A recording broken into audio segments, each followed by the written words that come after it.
Buenos días, compañeros y docente. El día de hoy brindaremos información muy importante sobre el tema de la escuela y la cuestión social, así que comencemos.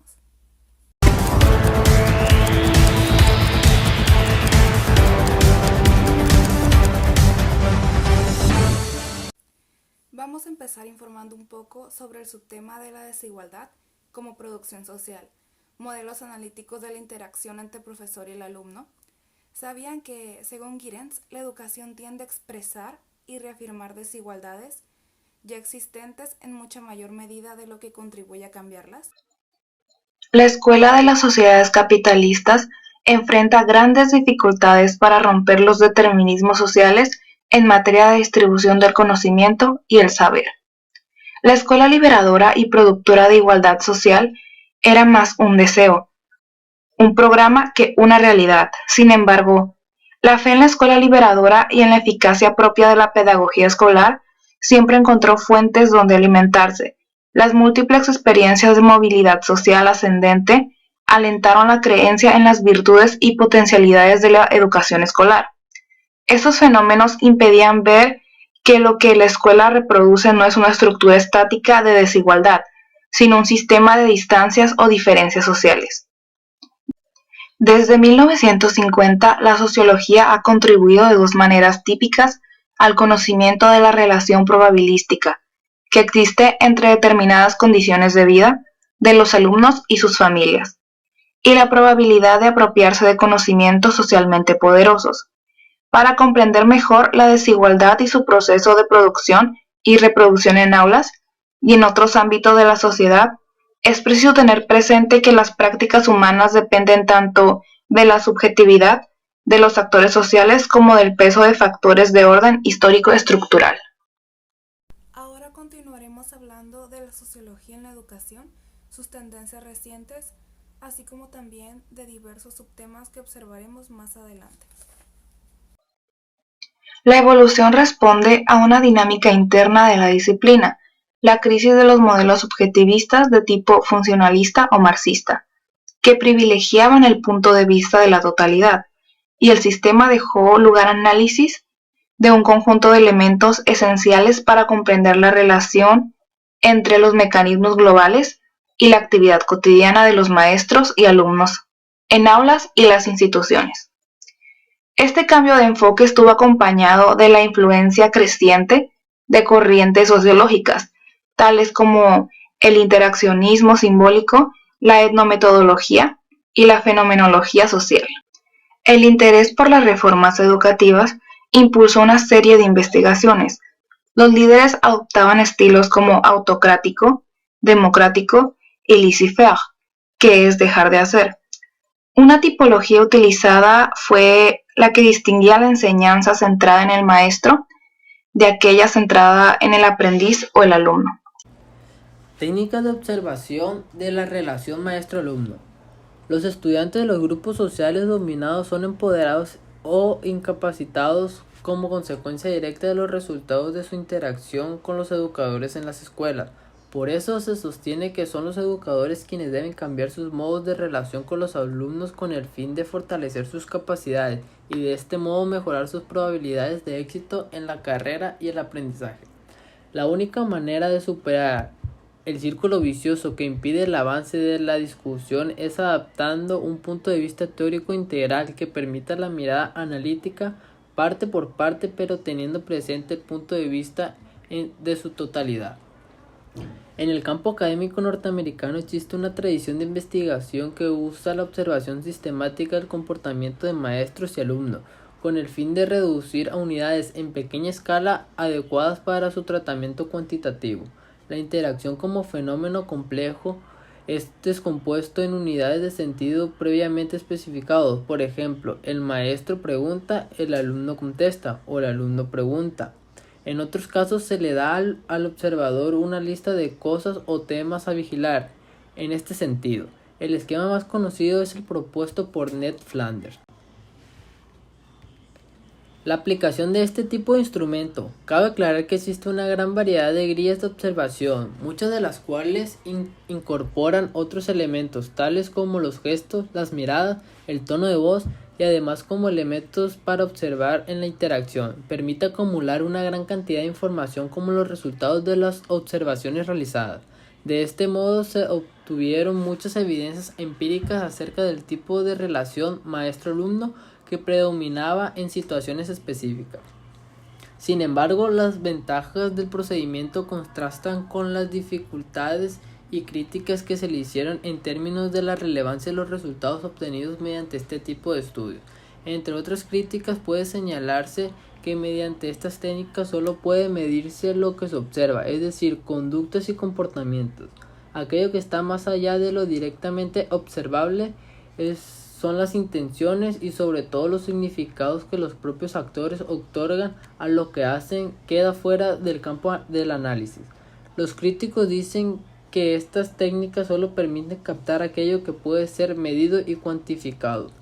Por otra parte, existen otras dimensiones de interacción humana: las miradas, los gestos, el momento o la secuencia en que se registra una unidad de comportamiento, entre otras cosas, que no son observadas en la medida en que no figuran en la grilla de observación previamente construida por el investigador. Es igual como producción social. Se diferencia de reduccionismo a priorístico, propio de los enfoques que interacción. Pero mientras que el primero se rige por categorías o unidades de observación, el tipo de interacción predefinida, interacción verbal, no verbal, del profesor, del alumno. El segundo está abierto para la constitución de nuevas categorías, a medida que va avanzando en la observación real de los hechos. En el aula, los maestros y los alumnos, en tanto protagonistas de la interacción escolar, y no solo se define por lo que objetivamente son, sino por el modo en que son percibidos. Pueden medirse como cualquier otro objeto del mundo físico, sino que también es preciso tomar en cuenta sus cualidades simbólicas, que funcionan como propiedades distintivas. Por ejemplo, las que distinguen a su maestro considerando exigente de un maestro permisivo. Según las percepciones de los alumnos, el maestro especifica a los alumnos, pero a su vez es el especificado por ellos. También hay maestros buenos y maestros malos, que según las especificaciones de los alumnos. Cuando en el ejército de la docencia tipificamos, ponemos etiquetas a nuestros alumnos, llenando nuestros casilleros vacíos o juntando cualidades reales o supuestas, estamos contribuyendo, quizás inconscientemente, a producir aquello que designamos. La razón es simple: el niño se ve en el maestro como en un espejo. Claro que el maestro no es el único espejo del niño, también lo es sus padres, sus hermanos y sus amigos. El maestro tiene una autoridad como legitimidad, como reconocimiento, ingrediente que, si falta, vuelve ineficaz cualquier práctica pedagógica. Esta autoridad hace que sus propias acciones conscientes en poner nombre tengan una productividad particular. De esta manera, maestros y alumnos existen dos veces, por decir así, como son en sentido material objetivo y como son percibidos, clasificados o tipificados. Ya se dice que las tipificaciones que hacemos de los demás ponen en juego nuestro propio sistema de categoría, percepción y apreciación, que a su vez es el resultado de nuestra experiencia vital. Por otro lado, hay que considerar que toda clasificación no solo produce una jerarquización, sino que por lo general está acompañada de una expectativa. Esto es de un resultado esperado con respecto a la conducta de los otros. Desde la publicación de Pigmalión de la Escuela de 1980 se ha entablado una discusión acerca del papel que juegan las expectativas del maestro en las relaciones del profesor-alumno y en el rendimiento escolar. En este tema, presente desde hace tiempo en el campo de las ciencias sociales contemporáneas, puede resumirse así: la expectativa que una persona tiene sobre el comportamiento de otra puede, sin pretenderlo, convertirse en una exacta predicción simplemente por el hecho de existir. Hola, mi nombre es Yuriana Ramírez, siguiendo con el tema la desigualdad como producción social. A lo largo de la historia se han hecho varios estudios para comprobar esto. Se hizo un estudio en los alumnos de primero y segundo grados de primaria. Las nuevas maestras clasificaron a los niños en 3 grupos, basándose en el desempeño logrado por los alumnos. Al primer grupo superior lo llamaron los tigres, al intermedio los cardenales y al más bajo los payasos. Las expectativas son mayores y más positivas cuando se trata de niños situados en los escalones más altos de la estructura social. Estas expectativas determinan el tipo de relación que los maestros mantienen con ellos y de esta manera influencia sus logros escolares. Es probable que este mecanismo que opera más allá de la conciencia del maestro y del alumno tenga una importancia decisiva al momento de rendir cuentas de las fuertes correspondencias observadas en forma sistemática entre las características socioculturales de los alumnos y el éxito y el fracaso escolar. 3 ejemplos escolares de naturalización de diferencias. El primero es la creencia en la ideología del don y la inteligencia.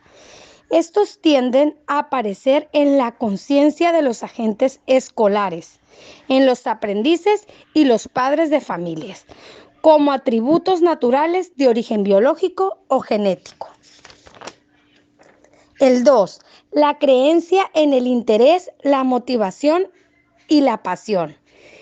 Existen evidencias que indican que el interés por el conocimiento, específicamente el interés por la música clásica o la fisiología, el interés incluso la pasión por lenguas extranjeras o las matemáticas, no solo es una cuestión de gustos.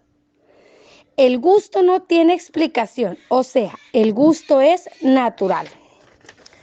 El 3. La creencia en la disposición al trabajo y el esfuerzo.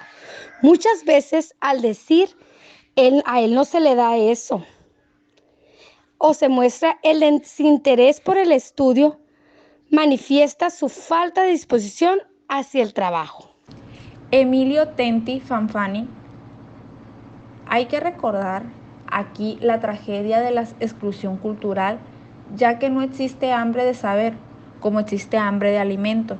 La sociología del gusto y la demanda cultural enseñan que existen relaciones sistemáticas y casi universales entre la posición que ocupan los individuos en el espacio social y su demanda y consumo cultural. La misma consideración puede hacerse respecto del interés por las escuelas y el estudio. A los chicos de hoy no les interesa nada. Es la frase que se repite entre muchos docentes que trabajan con adolescentes y jóvenes en la enseñanza media. Aquí hay un doble desconocimiento.